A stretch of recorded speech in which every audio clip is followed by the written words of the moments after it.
오늘 마태복음 10장입니다. 10장에는 또 여러 가지 내용들이 나오는데 특별히 앞부분에는 예수님이 제자들을 파송하는 그런 내용이 나오죠. 그리고 이제 뒷부분에는 제자의 삶이 과연 어떤 것인가에 대한 그런 말씀들입니다. 우리가 앞에서 이제 하나님의 나라라는 주제로 계속 우리가 지금 말씀을 보고 있습니다.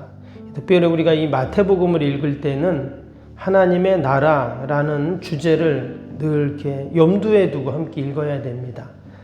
그래서 1장에서 7장까지는 하나님 나라 건설을 위해서 예수님이 어떻게 이 땅에 오셨는가, 그래서 예수님의 족보, 또 탄생 기사, 또 공생애 하시는 그런 내용들이 이제 나왔고요. 5장에서 7장까지 산상순이라고 했죠. 그래서 하나님 나라는 과연 어떤 나라인가, 이거에 대한 설명입니다. 산상수는.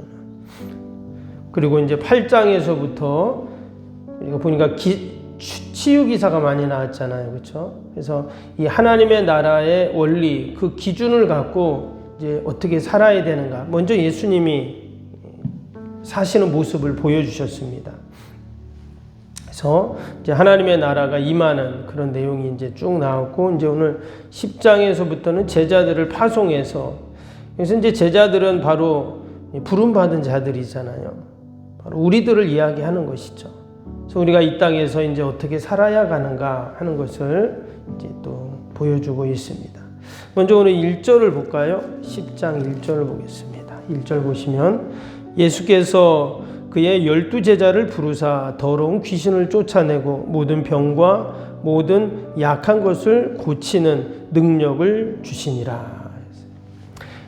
우리가 앞에서 제자들을 예수님이 이제 부르셨는데 오늘 그 제자들의 이름이 쭉 이제 나옵니다. 그렇죠? 2절부터 3절, 4절까지 쭉 보면 가룟 유다까지 12명의 이름이 쭉 나오는데, 오늘 보니까 예수님께서 이들에게 뭘 주셨다고요? 권능을 주셨다는 말이 나왔어요. 1절에. 귀신을 쫓아내고 병을 고치고 또 약한 것을 고치는 권능을 주셨다. 여러분, 동일하게 하나님께서 저와 여러분들에게도 제자들에게 주신 이 권능을 우리에게도 분명히 주셨는 줄로 믿습니다. 제자들에겐 줬는데 우리는 안 주고, 이게 아니에요. 지금 제자들은 바로 우리 믿음의 성도들, 부름받은 성도들을 의미하거든요. 그래서 제자들에게 주신 것처럼 우리에게도 분명히 주셨다 하는 거예요. 지금 제자들의 이름이 쭉 나오지만 여러분, 이들은 다 어떤 사람들입니까? 대부분이 어부들이잖아요. 그리고 어제 우리 마태에 대해서도 보았지만 당시 사람들에게 죄인 취급받았던 세리도 있었고, 또 오늘 4절에는 가룟 유다, 예수님을 판 가룟 유다도 있어요. 여러분, 이런 자들에게도 주님이 권능을 주셨는데 특별한 사람들에게만 이 권능이 주어지는 것이 아니라는 것을 알 수 있어요. 그래서 동일하게 하나님이 부름받은 저와 여러분들에게도 이런 권능을 분명히 주셨는 줄로 믿습니다. 며칠 전에도, 지난주였나요? 저기 누가 아프신 분이 계시다는 거예요. 그래서 목사님 한번 오셔서 기도해 주시면 좋겠어요 그러시더라고요. 그래서 전 당연히 가야죠. 그분이 왜 교회를 다니든 안 다니든 당연히 갑니다. 그래서 가서 같이 잠깐 기도하고, 또 많이 아프시더라고요 보니까. 그래서 위로도 하고 기도하고 그러고 왔어요.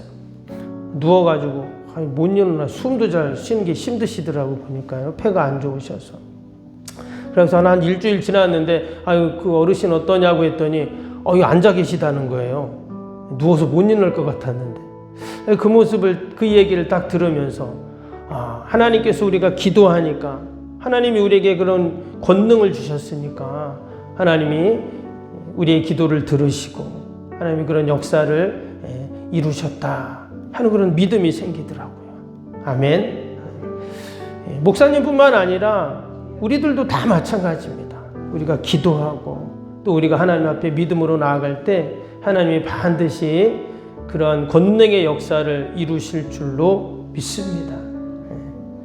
우리 권사님도 장로님 아프실 때마다, 힘드실 때마다 막 찬양하고 기도하신다 그랬죠? 그러면 장로님이 또 막 힘을 내시고 그 얘기를 하시더라고요. 근데 맞는 말입니다. 우리가 기도하고 믿음으로 하나님 앞에 나아갈 때 하나님이 그러한 역사를 분명히 이루어 주세요. 내가 그걸 인정하든 인정하지 않든 하나님 우리에게 다 그 권능을 분명히 주신 거예요. 마치 우리가 그런 거 있잖아요. 운동선수가 막 운동할 때 보면 어떻습니까? 그냥 근육도 막 빵빵하고 얼마나 힘이 세요. 근데 여러분 은퇴하고 나이 먹으면 어떻죠? 그리고 운동 안 하면 그러면 일반인하고 똑같아지는 거예요. 지난번에 여기 양준혁 씨 카페에 잠깐 갔는데 저도 양준혁 씨 처음 봤지만 막 덩치도 크고 막 그러시더라고요, 보니까. 근데 예전에 막 그 야구 선수 할 때는 어떻습니까? 아마 그때는 아마 힘이 장사고 엄청 막 그랬겠죠. 근데 지금은 이제 나이 먹고 은퇴하니까 뭐 운동을 그렇게 할 수도 없겠지만 아마 힘이 많이 약해지신 것 같아요. 배도 나오고. 예. 우리도 똑같습니다. 하나님이 우리에게 권능을 주셨는데 그걸 사용하지 않으면 마치 점점 약해지는 거하고 똑같아요. 내가 인정하지 않으면 아무런 역사도 일어날 수 없다. 그래서 우리가 하나님이 나에게 주신 이 귀신을 쫓아내는 권능, 모든 병과 약한 것을 고치는 능력, 하나님이 주신 줄 믿습니다 하고 그럼 우리가 기도하고 함께 믿음으로 나아가야 할 줄로 믿습니다. 지금 제자들은 우리처럼 다 평범한 사람들입니다. 아마 그들도 그랬을 거예요. 내가 너에게 권능을 주었다 그랬을 때 우리에게 뭐 그런 게 어디가 있어요. 예수님이나 하나님의 아들이신 예수님이나 그런 게 있지. 그때 예수님이 어떻게 하셨냐. 제자들을 그만 마을로 가서 그 주신 권능을 한번 사용해봐 그러는 거죠. 그래서 5절 6절 볼까요? 5절 6절에 예수께서 이 12를 내보내시며 명하여 이르시되 이방인의 길로도 가지 말고 사마리아인의 골로도 들어가지 말고 오히려 이스라엘 집에 잃어버린 양에게로 가라. 지금 제자들을 마을로 딱 보내는 거예요. 마을로 보내가지고 그 능력을 한번 사용해 보라 하는 겁니다. 여러분 우리도 마찬가지예요. 우리도 하나님께서 능력을 주시고 각자의 자리로 지금 다 보내신 겁니다. 뭐 가정으로, 일터로, 또 내가 뭐 마을에 있으면 마을에 내가 속한 곳으로 나를 다 보내신 것. 그리고 거기 가서 하나님의 나라를 위해서 사명을 감당하라 하는 것이죠. 특별히 8절 보면 참 귀한 말씀이 나오죠. 8절에 병든 자를 고치며 죽은 자를 살리며 나병한 자를 깨끗하게 하며 귀신을 쫓아내되 너희가 가서 너희가 거저받았으니 거저주라 그랬어요. 여기 보면 거저주라. 거저받았으니 이 거저라는 말이 뭐죠? 이게 바로 은혜인 거죠. 이게 은혜입니다. 내가 그런 능력을 받을 만한 자격이 있어서가 아니라 은혜로 그렇게 받았다 하는 거예요. 지금 제자들을 예수님이 부르셨죠? 근데 그 제자들이 하나같이 어때요? 제가 좀 예수님 제자하겠습니다 하고 이렇게 온 사람이 하나도 없어요. 다 예수님 먼저 가세요. 그렇죠? 갈릴리 바다 가서 베드로, 야고보, 요한 다 예수님이 택하시고 부르십니다. 우리가 어제 그 마태도 보았죠? 세관에 앉아 있는 마태를 예수님이 찾아가셔서 나를 따르라. 그리고 제자로 삼으셨지. 제가 예수님 제자로 좀 하겠습니다. 이런 사람이 아무도 없었어요. 즉 그럴 만한 자격이 우리는 없다는 것입니다. 그러나 하나님이 거저 주셨어요. 그리고 이제는 그 거저받은 것을 너도 거저 주라 말씀하시죠. 여러분 이것이 바로 하나님 나라의 원리입니다. 여러분 세상 사람들은 철저하게 어때요? 계산적이죠. 절대 거저주는 법이 없습니다. 겉으로는 거저주는 것 같지만 어때요? 나중에 보면 더 받아가잖아요. 여러분 한동안 그 통신사에서 공짜폰 막 이렇게 주고 그랬잖아요. 그렇죠? 기억나시죠? 혹시 지금도 공짜폰 쓰시는 분 계세요? 세상에는 공짜폰이 없습니다. 처음에는 정말 공짜폰 그 비싼 핸드폰을 준다니까 막 사람들이 받았는데 보니까 2년 약정, 3년 약정, 또 5만 원짜리, 7만 원짜리 그 요금제를 써야 되고 뭐 다 그렇더라고요 보니까.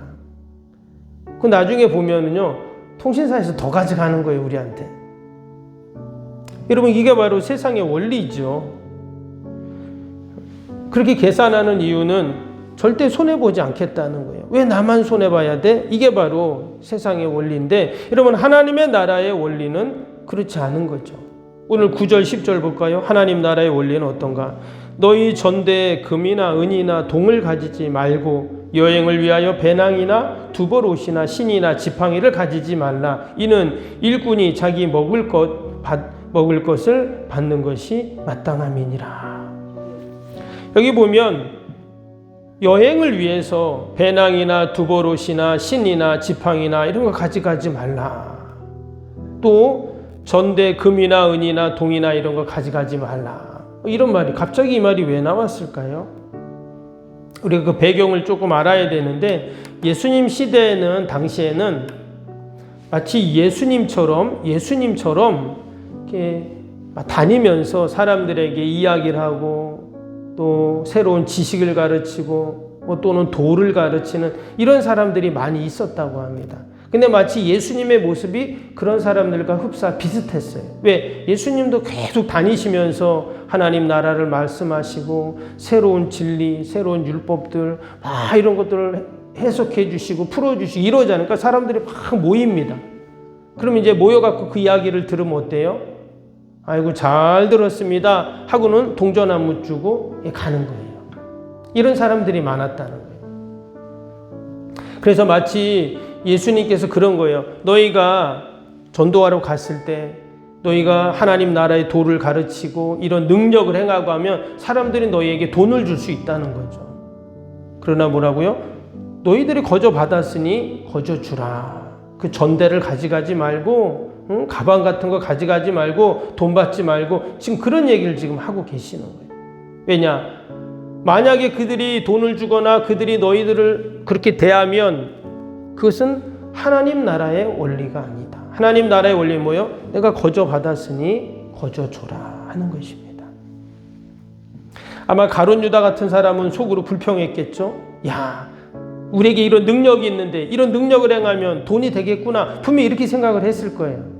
그러나 하나님은 그거는 하나님의 나라가 아니라는 거죠. 거저 받았으니 거저 줘라. 마지막 39절에 보면 그 하나님의 나라의 원리에 대해서 정확히 얘기하고 있어요. 39절 볼까요? 자기 목숨을 얻는 자는 잃을 것이요 자기를 위하여 자기 목숨을 잃는 자는 얻으리라.